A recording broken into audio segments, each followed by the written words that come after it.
Hello, good morning YouTube.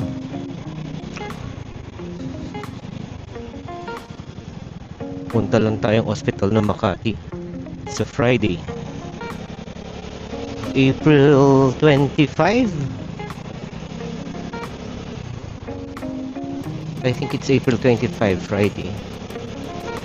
I'm testing the DJI Mic Mini.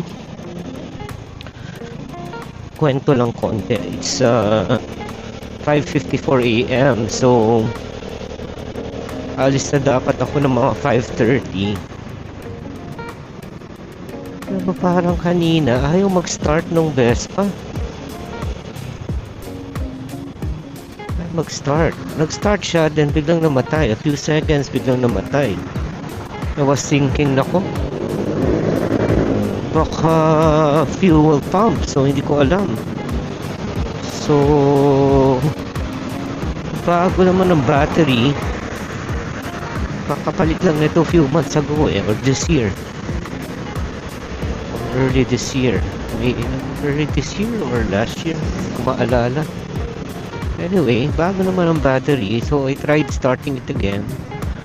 Umpisa parang ayaw, parang may barado. Is it fuel pump? Then few more tries, nag-start.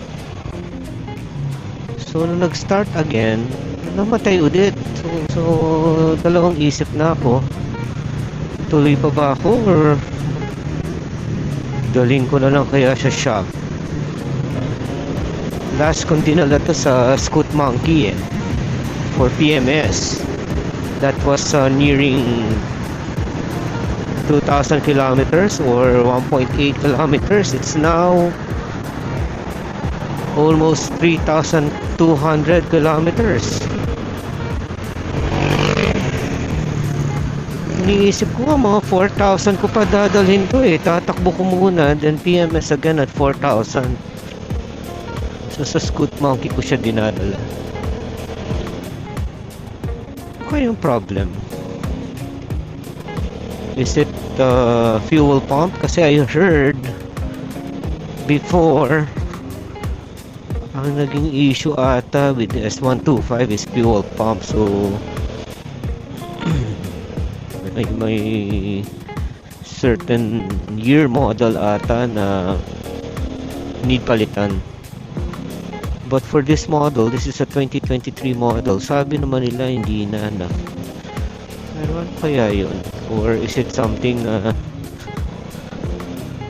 okay naman ang takbo niya ngayon, responsive naman yung throttle. Kaya yun, hirap nang hindi masyadong maalam. Like ako, I'm just starting to ride motorcycles. Although 3 years, magti 3 years na ako this year.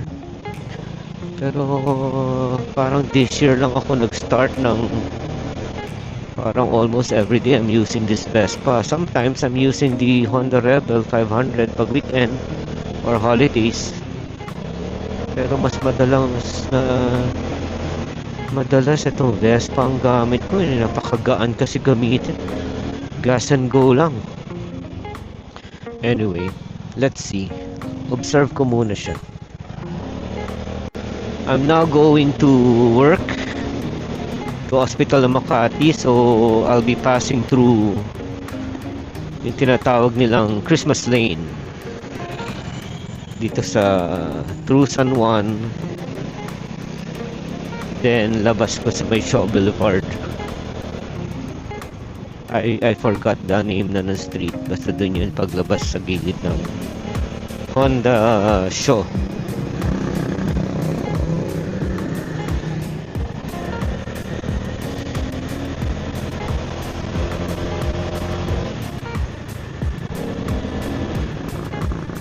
It's Mabuhay Lane pala. Mabuhay Lane or Christmas Lane, I think it's the same. Gaya na na-mention ko kanina, I'm using the DJI Mic Mini. Tingnan natin ang kanyang wind noise. Kinabit ko yung gray na wind muff or noise noise muff or noise cancelling muff.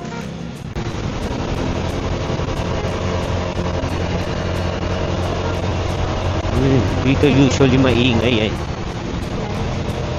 yung wind noise. So malalaman natin mamaya kung ang footage natin or video natin is masagwa yung wind noise. Every time I pass through this Kalayaan Bridge, maingay eh. So masusubukan itong ating wind muff.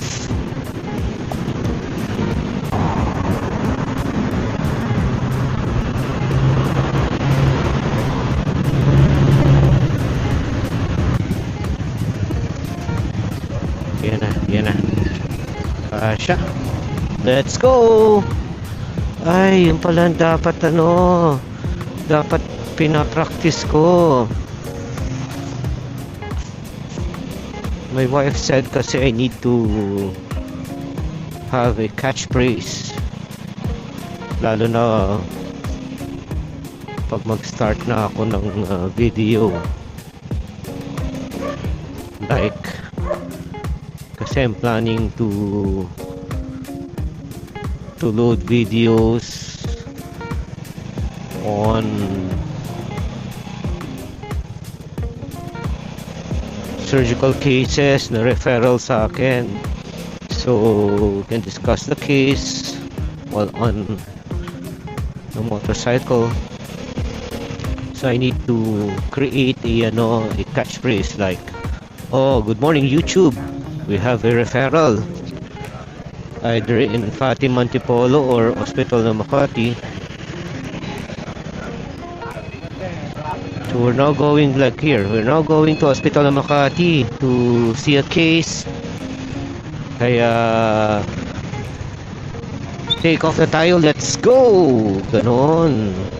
Take off na tayo, let's go!